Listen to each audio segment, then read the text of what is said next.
இன்று 14/8/2024 காலை முரளி. ஓம் சாந்தி. பாப்தாதா மதுபன். இனிமையான குழந்தைகளே, பகவான் எப்போதும் குழந்தைகளை அன்பாக அழைப்பார். இனிமையான குழந்தைகளே, சகோதரன் சகோதரன் என்பது உங்களுடைய அனாதி உறவாகும். சகோதரன் சகோதரன் என்பது உங்களுடைய அனாதி உறவு. நீங்கள் சாகாரத்தில் சகோதரன் சகோதரிகள். ஆகவே உங்களுக்கு குற்றப்பார்வை ஒருபோதும் ஏற்பட முடியாது. நீங்கள் சாகாரம் என்றால் இந்த ஸ்தூலம் சூட்சமம் பரந்தாமம் 3 உலகம் இருக்கின்றது. இந்த ஸ்தூல உலகத்தில் இருக்கின்ற உடம்பு சாகார உடம்பு. அதைத்தான் சாகாரத்தில் சகோதரன் சகோதரிகள் என்று நாம் அழைக்கின்றோம். ஆகவே உங்களுக்கு குற்றப்பார்வை சகோதரன் சகோதரி என்றால் அந்த குற்றப்பார்வை வரக்கூடாது, ஏற்பட முடியாது. வரக்கூடாது என்பதை விட ஏற்பட முடியாது என்று இறைவன் கூறுகின்றார். இந்த கேள்வி, வெற்றியடைந்த அஷ்ட ரத்தினங்கள் யார்? வெற்றி அடைந்த அஷ்ட ரத்தினங்கள் யார்? அவருடைய மதிப்பு என்ன? வெற்றி அடைந்த அஷ்ட என்றால் 8 ரத்தினங்கள் யார்? அவருடைய மதிப்பு என்ன என்று கேள்வியை பகவான் அருமையாக கேட்கின்றார். அதுக்கு பதிலை அவரே சொல்லுகின்றார். அஷ்ட ரத்தினத்தில் வருபவர்களுக்கு மனதில் தவறான சிந்தனைகள் இருக்காது. அஷ்ட ரத்தினம் 8 ரத்தினங்களில் வருபவர்களுக்கு மனதில் தவறான சிந்தனை இருக்காது. முழுமையாக தூய்மையான பார்வை இருக்கும். அதாவது கர்மாதீத் நிலையை அடைகிறார்கள். கர்மத்தை வென்ற நிலை அடைகிறார்கள். கர்மத்தினால் எல்லாமே கர்மம் நாம் செய்த கர்மத்தின் விளைவு நாம் எல்லாம் அனுபவிக்கின்றோம். ஆனால் இறைவனுடைய நினைவில் இருந்தால் கர்மத்தை வெல்லலாம் என்பதை இறைவன் நிரூபிக்கின்றார். அனுபவிக்கின்றோம். எந்த அளவிற்கு, அதாவது கர்மாதீத் நிலையை அடைகிறீர்கள். முழுமையான தூய்மையான பார்வை இருக்கும்போது கர்மத்தை வென்ற நிலையை அடைகிறார்கள். இவர்களுக்கு எந்த அளவிற்கு மதிப்பு இருக்கிறது என்றால், யாருக்காவது கிரகாச்சாரம் பிடித்துவிட்டால் அவர்களுக்கு அஷ்ட ரத்தினங்களின் மோதிரத்தை அணிவிக்கிறார்கள். கிரகாச்சாரம் என்றால் கெட்ட நேரம் வந்துவிட்டால் அவர்களுக்கு அஷ்ட ரத்தினங்களின் 8 ரத்தினங்களின் மோதிரத்தை அணிவிக்கிறார்கள்.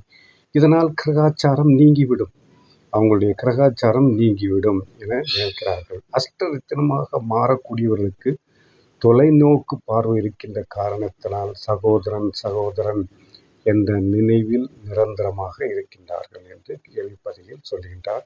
அடுத்தது தாரணைக்கான சாரம். மிகவும் முக்கியமான பாயிண்ட் தாரணைக்கான சாரம். நாம் படித்தவற்றை எல்லாம் நடைமுறைப்படுத்த வேண்டும். நாம் என்னவெல்லாம் படிக்கின்றோமோ அவற்றை நடைமுறைப்படுத்த வேண்டும். 1. இறைவனின் மனதிற்கு பிடித்தவர் ஆவதற்கான குணவான் ஆக வேண்டும். இறைவனுடைய மனதிற்கு பிடிக்க வேண்டும். அவருடைய மனதுக்கு பிடித்து விட்டால் அவர் நமக்கு என்ன தேவையோ அதை கொடுக்கின்றார். நம்முடைய தேவைகளை பூர்த்தி செய்கின்றார்.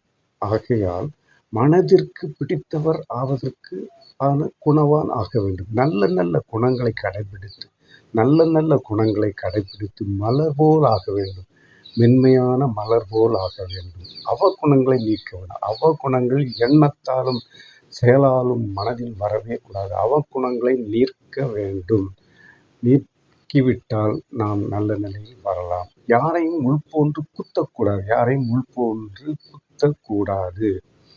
2வது பாயிண்ட், முழுமையாக தேர்ச்சி அடைவதோடு ஸ்காலர்ஷிப்பையும் பெற வேண்டுமெனில் முழுமையாக தேர்ச்சி பெறுவதோடு ஸ்காலர்ஷிப்பை பெற வேண்டுமெனில் எதுவும் நினைவில் வராத அளவிற்கு முழுமையான தூய்மையான பார்வை வரும் அளவிற்கு மனநிலையை உருவாக்க வேண்டும். எப்பொழுதும் குரு பார்வை உடையவராக இருக்க வேண்டும். 2வது பாயிண்டில் தாரணைக்கான 2வது பாயிண்ட் எவ்வளவு சிறப்பாக சொல்கின்றார் பாருங்க. முழுமையாக தேர்ச்சி அடைவதோடு ஸ்காலர்ஷிப்பையும் பெற வேண்டுமெனில் எதுவும் நினைவில் வராத அளவிற்கு முழுமையான தூய்மையான பார்வை வரும் அளவிற்கு மனநிலையை உருவாக்க வேண்டும். எப்பொழுதும் குரு பார்வை உடையவராக இருக்க வேண்டும் என்று மிகவும் அருமையாக சொல்லுகின்றார். வரதானம். புரிகின்ற வார்த்தைகள் எல்லாம் புரிகின்ற வகையில் இருக்கின்ற எளிமையான வகையில் இருக்கின்றது. அடுத்த வரதானம். பிராமண வாழ்க்கையில் அனைத்து கஜானாக்களையும் பயனுள்ளதாக்கி சதா பிராப்திகள் நிரம்பியவர் ஆகக்கூடிய திருப்தியின் மணியாகுக. மீண்டும் ஒரு முறை வரதானத்தை சொல்லுகின்றேன். பிராண வாழ்க்கையில் அனைத்து கஜானாக்களையும் பயனுள்ளதாக்கி சதா பிராப்திகள் சதா பலன்கள் நிரம்பியவராகக்கூடிய திருப்தியின் மாலையின் மணியாக ஆகுக. விளக்கம். பிராமண வாழ்க்கையில் அனைத்தையும் விட பெரியதிலும் பெரிய கஜானா பிராமண வாழ்க்கையில் அனைத்தையும் விட பெரியதிலும் பெரிய கஜானா திருப்தியாக இருப்பதாகும். பெரிய கஜானா பொக்கிஷம், ட்ரெஸரி. அந்த ட்ரெஸரி என்ன? ட்ரெஸரி திருப்தியாக இருப்பது தான் பெரிய ட்ரெஸரி ஆகும். எங்கே அனைத்து பிராப்திகளும் உள்ளனவோ, எங்கே அனைத்து பலன்களும் உள்ளனவோ அங்கே திருப்தி இருக்கும். எங்கே அனைத்து பிராப்திகளும் பலன்களும் உள்ளனவோ அங்கே திருப்தி இருக்கும்.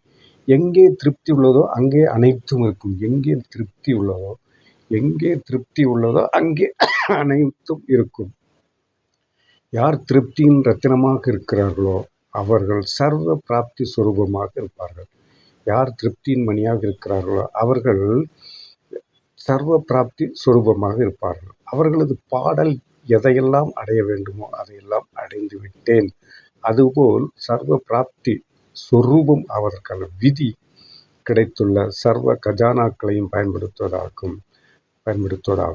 ஏனென்றால் எவ்வளவு பயனுள்ளதாக்குகிறீர்களோ அந்த அளவு கஜானாக்கள் அதிகரித்து கொண்டே செல்லும். ஸ்லோகன். யார் சதா நல்ல தன்மை என்ற முத்துக்களை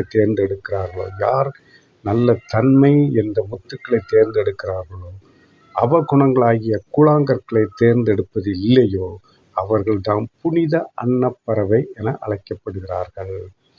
அதாவது யார் சதா நல்ல தன்மை, நல்ல சிறப்புகள் உள்ள முத்துக்களை தேர்ந்தெடுக்கிறார்களோ அவகுணங்களாகிய கூழாங்கற்களை தேர்ந்தெடுப்பது இல்லையோ அவர்கள்தாம் புனித அன்னப்பறவை என அழைக்கப்படுகிறார்கள். புனித அன்னப்பறவை நீரையும் தண்ணீரையும் பிரித்து உண்ணும். அந்த அளவுக்கு இறைவன் அதற்கு சக்தியை கொடுத்திருக்கின்றார். அதுபோன்று நாமும் நீரையும் தண்ணீரும் பிரித்து பார்க்க வேண்டும், ரெண்டையும் பிரித்து எடுக்க வேண்டும் என்று இறைவன் மிகவும் அருமையாக இந்த வாணியில் விளக்கியுள்ளார். எல்லோரும் இந்த வாணியை முழுமையாக படிங்கள். இதை நான் சொல்வதாகவோ இந்த ஆத்மா சொல்வதாக நினைக்காதீர்கள். இந்த ஆத்மா சொல்லுகின்றது, இதை ஏன் நம்ப வேண்டும் என்று நினைக்காதீர்கள். இதை சொல்வது இறைவன் என்பதை நீங்கள் உணர வேண்டும் என்றால் இதை படிக்க வேண்டும். இந்த வாணியை, இந்த முரளியை முழுமையாக படித்து அதில் கிடைக்கின்ற மகா வாக்கியங்களை புரிந்து கொண்டு பிறருக்கும் எடுத்து சொல்ல வேண்டும். நல்ல கருத்துக்களை மற்றவர்களுக்கும் சொல்லி நாம் நம்மை போன்று மற்றவர்களையும் வாழ வைக்கணும். சிறந்த வழி, இன்றைய உலகத்தில் சிறந்த வழி. உலகம் அளவுக்கு அதிகமாக மிகவும் மோசமான நிலையில் சென்று கொண்டிருக்கின்றது. யாரும் எதையும் கேட்க முடியாது. இறைவன் ஒருவரிடம் நீங்கள் வேண்டினால் உங்களுடைய எண்ணங்கள், நீங்கள் கேட்கின்ற கோரிக்கைகளை நிறைவேற்றுகிற தன்மை, குணம், அன்பு இறைவனோட மட்டும்தான் இருக்கின்றது. இரக்க குணமுடையவர் ஒரே ஒருவர் தான். இரக்க குணமுடையவர் இன்றைக்கு யாரும் இல்லை. இறைவனை தவிர வேறு யாரும் இல்லை. நாம் நினைக்கிறோம் பெற்றோர்களையும் பிள்ளைகளையும் பார்த்தால் பிள்ளைகள் பெற்றோர்களை மதிப்பதில்லை, பிள்ளைகள் பெற்றோர்களை மதிப்பதில்லை, யாரும் யாரை மதிப்பதில்லை. ஆனால் இறைவன் நம் குழந்தைகளை மதித்து அவர் நல்வழிப்படுத்துகின்றார். நாம் அவரை மதிக்க வேண்டும். நாம் இறைவனை மதிப்பு கொடுத்து அவர் சொல்லுகின்ற வழியை பின்பற்றினால் நமது வாழ்க்கை சிறப்பாக அமையும் என்பதை இந்த பதிவின் மூலம் தெரிவித்துக் கொள்கிறேன். யூடியூப்பில் சென்று தமிழ் முரளி என்று டைப் பண்ணி வீடியோவில் பார்க்கலாம், ஆடியோவில் கேட்கலாம், பிடிஎஃப்பில் படிக்கலாம். 3 விதமாக பல வழிகள், பல பேர்கள், பல சகோதரர்கள் அவர்கள் வாழ்க்கையை தியாகம்